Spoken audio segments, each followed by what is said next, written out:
Bom, sim, a igualdade está consignada em lei, na nossa própria Constituição Federal, assim nos próprios documentos internacionais, como a Declaração Universal dos Direitos Humanos. Mas por que ainda persiste essa desigualdade entre gêneros? É uma questão histórica, uma questão cultural. Não é?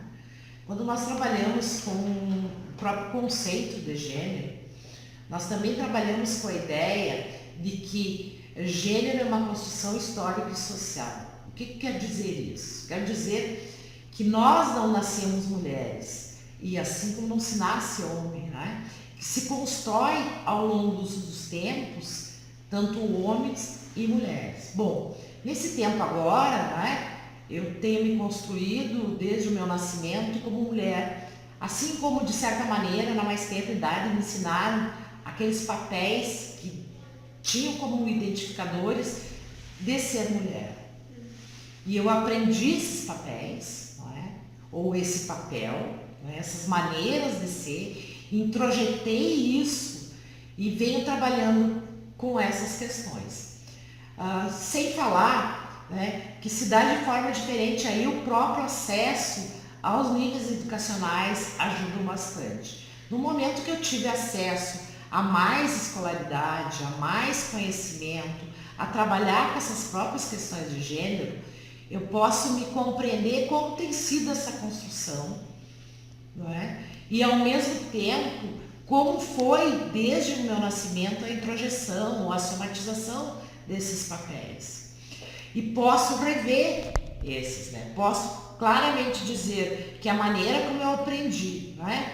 Há 40 e poucos anos atrás, como era ser mulher, é muito diferente de como eu sou hoje e de como eu também eduquei minha filha, de como eu educo meus filhos, assim por diante. Então, quando eu digo isso, é muito claro que nessa história, não é, das diferenças de gênero está alicerçada também uma articulação entre educação, entre cultura, entre o social e entre o político. Ou seja, gênero é pura construção histórica e nós podemos modificar isso. Por isso que tem algumas sociedades que estão muito mais à frente, tem outras que estão muito mais atrás.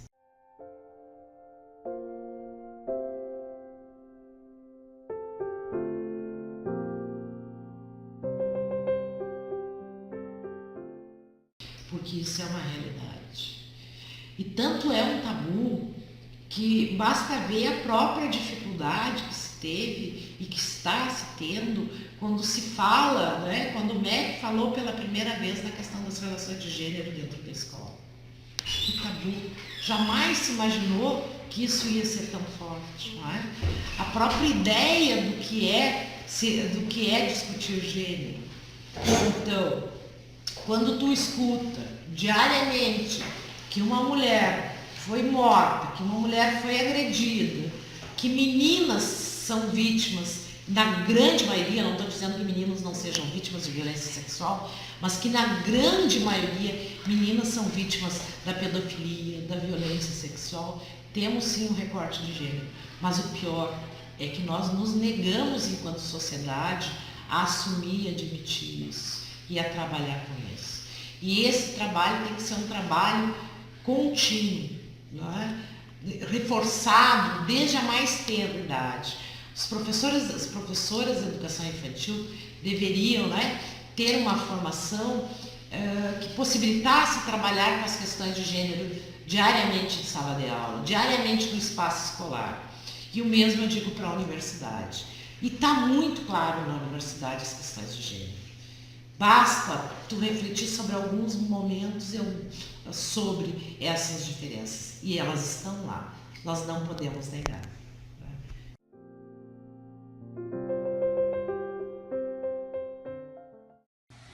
Sim, isso faz parte da própria história, não é?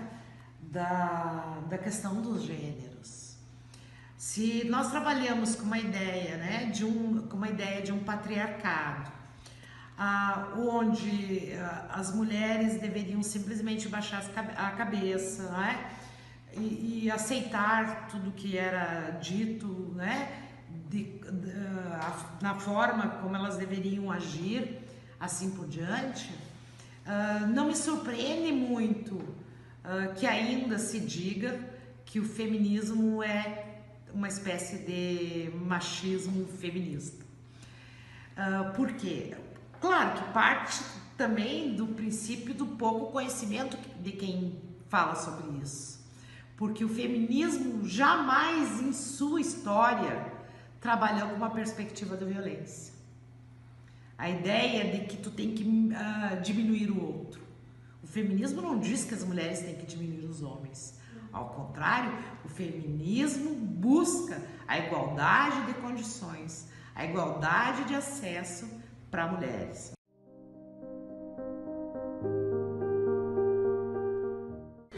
Não se resumindo apenas ao fato de estar vivo, mas sim como um direito de possuir uma vida, poder controlá-la vivendo sem violência e medo. A mulher tem o direito à liberdade e à segurança pessoal, ou seja, ela não pode ser aprisionada e nem controlada por quem quer que seja. Essa igualdade define-se respeito mútuo e pelo mesmo direito de oportunidade entre homens e mulheres. A mulher não é obrigada a ficar calada. Dar sua opinião, falar o que pensa e questionar é um direito inalienável delas e de todos. Porém, esse direito não impede o número considerável de mulheres que vivem na base de interpretações de religiões ou costumes como forma de delimitar sua liberdade de pensamento. Bom, eu vim aqui, me chamo Tainari, e vim para falar sobre o direito da escolaridade para as mulheres. O direito à escola, por muito tempo, foi visto como uma coisa desnecessária para as mulheres, que era uma área que pertencia só aos homens, porque a mulher era educada para ser uma boa mãe, uma dona de casa. E ainda em muitos lugares de baixa renda, como no Paquistão, as mulheres ainda enfrentam esse problema de não poderem ter uma escolaridade.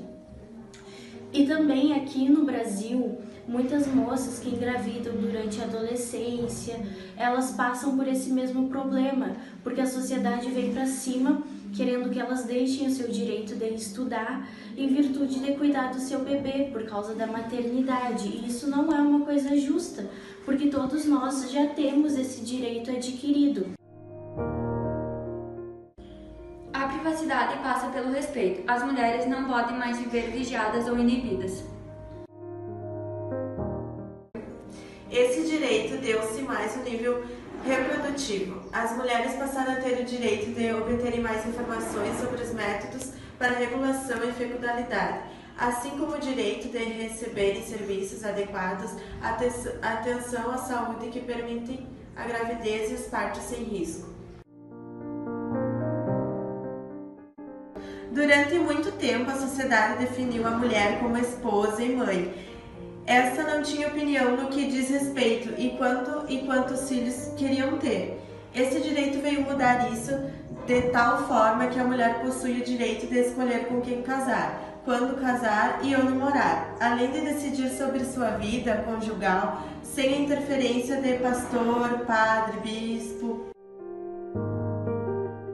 As estruturas das instituições acadêmicas e científicas são dominadas em geral por homens, o que reforça o estereótipo de que o homem é o único apto a assumir tais cargos e posições. O direito das mulheres aos benefícios do progresso científico é essencial para que seja garantido o acesso pleno da mulher à vida acadêmica e científica. O direito ao voto e de se candidatar foi conquistado através de muitas lutas. Hoje as mulheres têm o direito de votar em quem quiser e de se candidatar também. E elas não podem sofrer intimidação por isso através dos seus maridos, filhos, pais, governo e religião. A violência doméstica e familiar é um fenômeno que se mantém vivo devido à manutenção de uma cultura de desigualdade, se manifestando a partir de sentimentos e emoções relacionadas ao poder e domínio da consequência de uma ideologia patriarcal.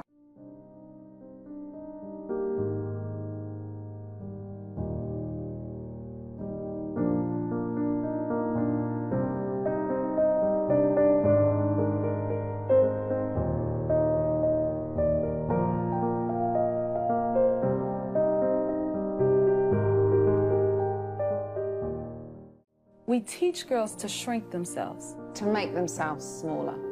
We say to girls, you can have ambition, but not too much.